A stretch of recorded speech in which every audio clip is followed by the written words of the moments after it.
the timing of it from Jim Harbaugh leaving to staying, with it being signing day number 2, I don't think we're getting the full story. What's your thoughts about it, Mark?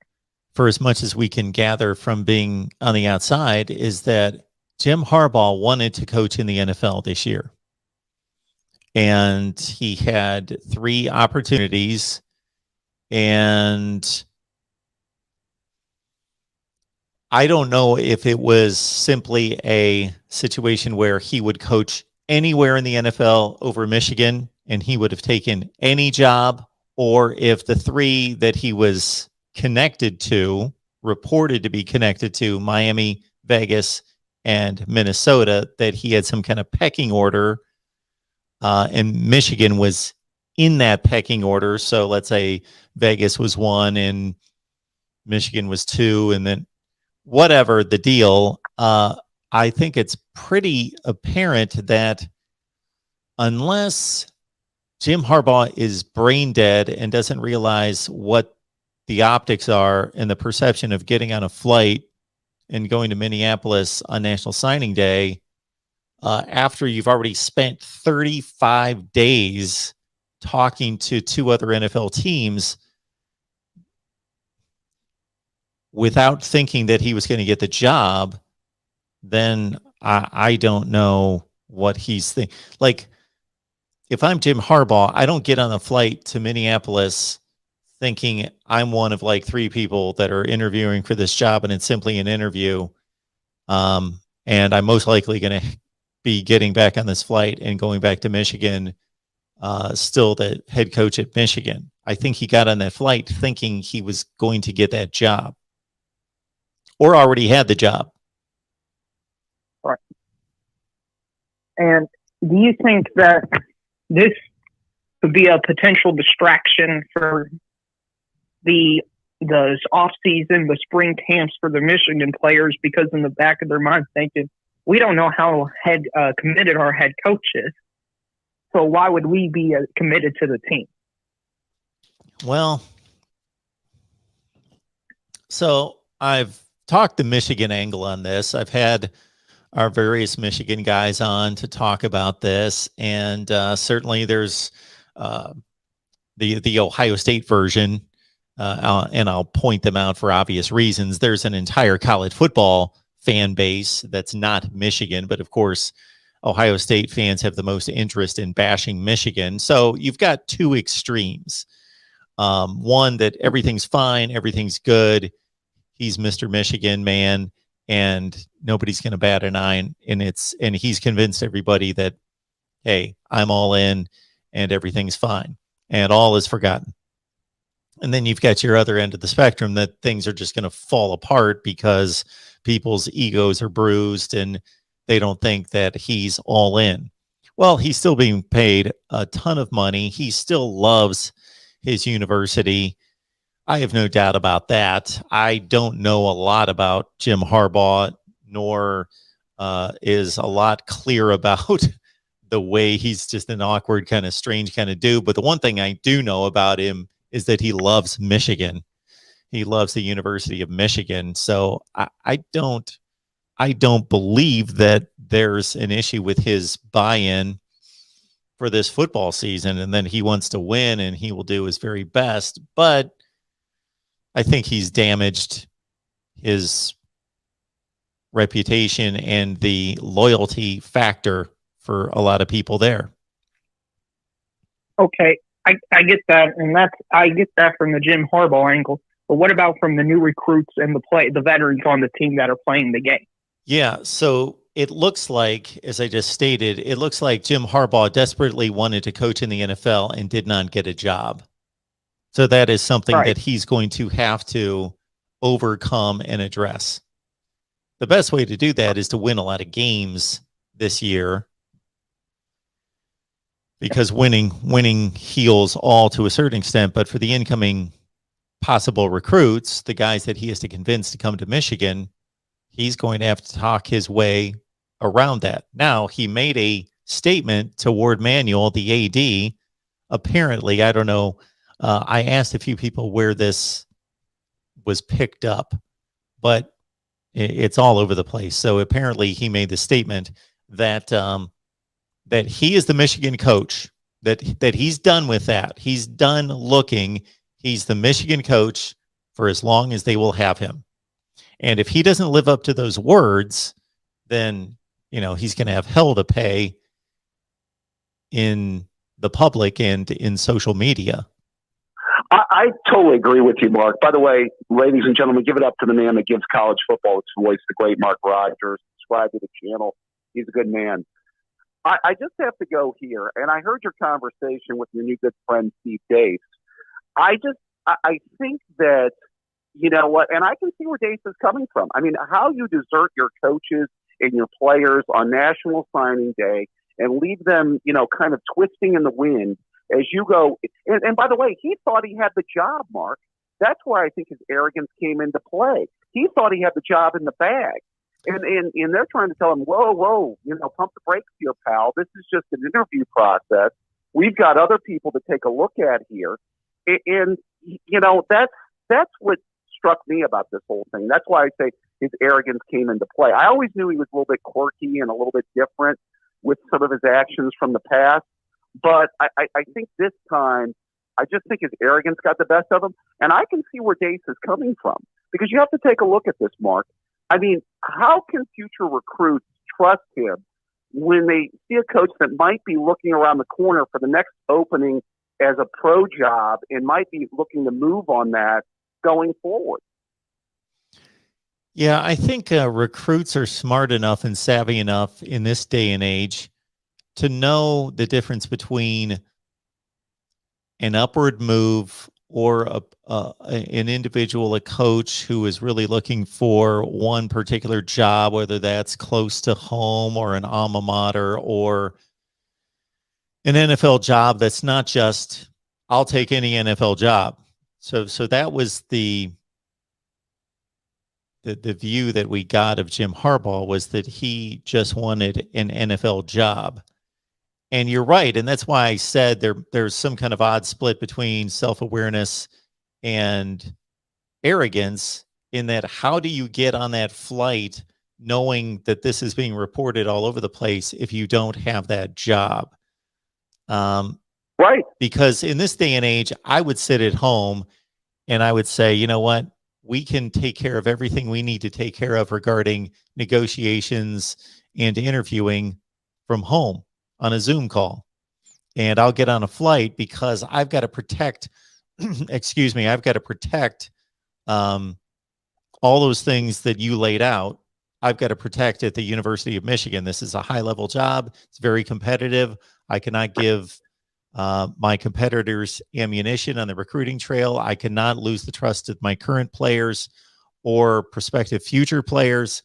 I'm staying here until I know I've got a job, and I will get on a plane and we can announce that I'm the new head coach of the Minnesota Vikings. Yeah, Mark, first of all, I think he does know he's been a cocky guy since way back in 1986, right, Mark? Yes, that's right.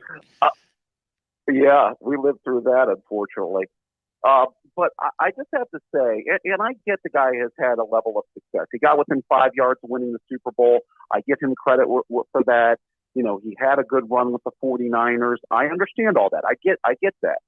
Now, correct me if I'm wrong. I believe he left the 49ers not just so he could go home and coach his alma mater, but I believe he had a disagreement with Trent Baalke there, the general manager, if I'm not mistaken.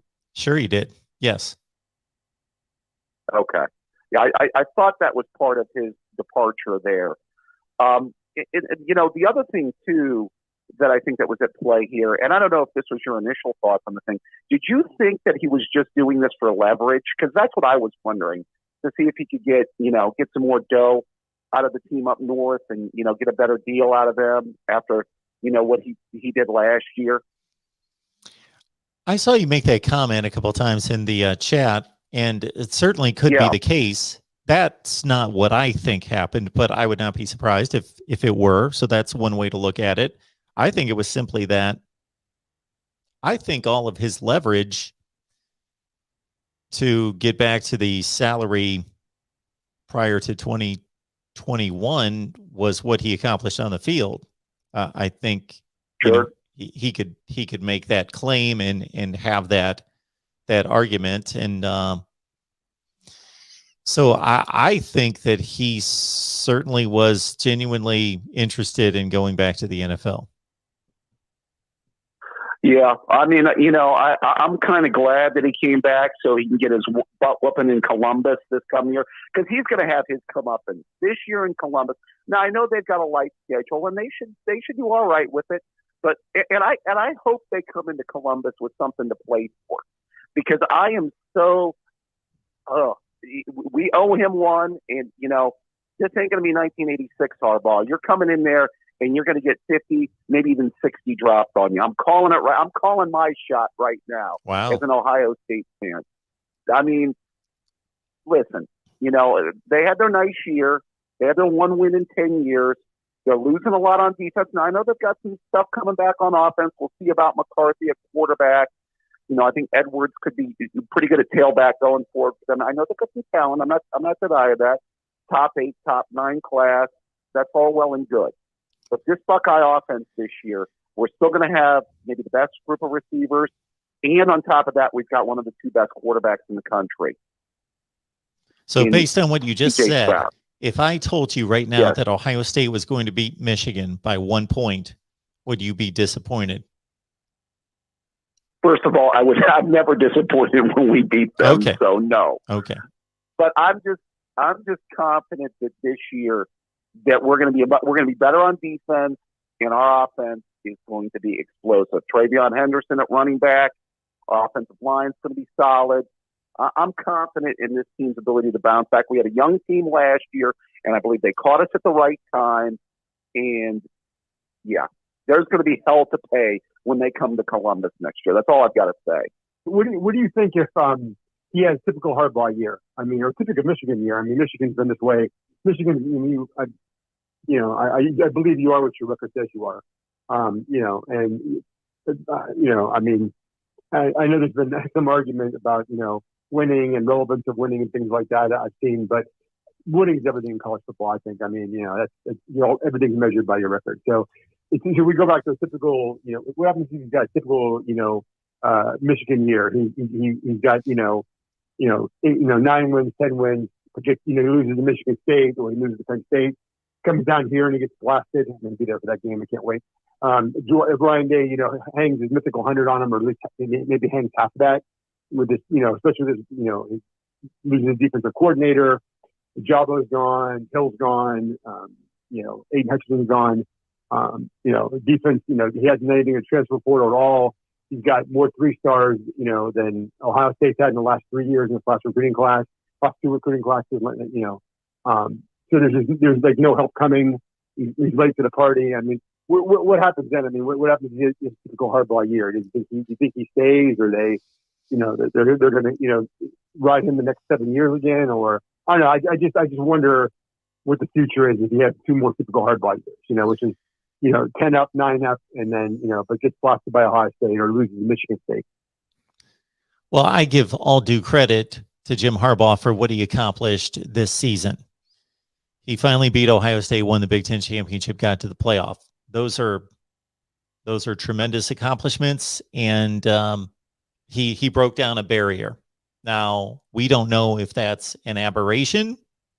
So there are other rivalries across the country where one team dominates the other. Oklahoma, Oklahoma State, Alabama, Auburn, Oregon, Oregon State. That doesn't mean that they win every year. So we just had this tremendous streak with Ohio State beating Michigan. So this could just be an aberration. It kind of looks like an aberration. Not that Michigan's not going to have a good team and a good program and lose to Ohio State, 15 out of 16 years going forward, but they still look like decidedly the program in second place. So while a lot of credit needs to be given to him to face the odds that he was and to accomplish what he did this year, he's done this now 1 time in 7 years, and that overall shouldn't be hailed as some kind of great coaching record. You should win a Big Ten championship in 7 years at Michigan. You should win 2 or 3 if you're holding yourselves to the standard of what has been the standard since Bo Schembechler walked on campus. He would have 3 or 4 Big Ten championships in 7 years. So I don't think he's accomplished anything great overall. So for this season, I think that if I'm making the judgment, yes, your record is first and foremost. That's where we start. What was your record? Okay, you were 10-2. Okay, you were 8-4, whatever. But then I put it into context. And this season is a very easy season for Michigan non-conference. They're going to automatically win 3 games right there. They don't play anyone. And the conference schedule, I believe, is a little lighter than it usually is. So to your point, if they run through 9 games and they beat a couple decent teams, but Michigan State beats them, Ohio State blasts them, and there's some other, I think they've got Iowa on the road, they lose that game. And it's basically this look of, okay, you beat the bad teams. You can't compete with the good teams. I think he should be done. I would get rid of him, especially after the stunt that he pulled in the last month. Yeah, I agree. I mean, and I think like most Ohio State fans, we don't want Michigan to beat us, but we want Michigan to be a solid team because, I mean, you want the league to be solid and always that, it's always kind of the most eyes on that game, I still think, than any other game in college football. And, and to have that Michigan being good I think is important to Ohio State and to our league. So I'm not one of those people who think that Michigan should be a bottom feeder, but yeah, I just, to me, like I said, I can't watching. I've always had a certain level of respect for the Michigan program, and I even did a camp up there once when I played in high school football, and was just super impressed with their facilities and things like that, which we got to see and tour. And so I've always had a lot of respect for it.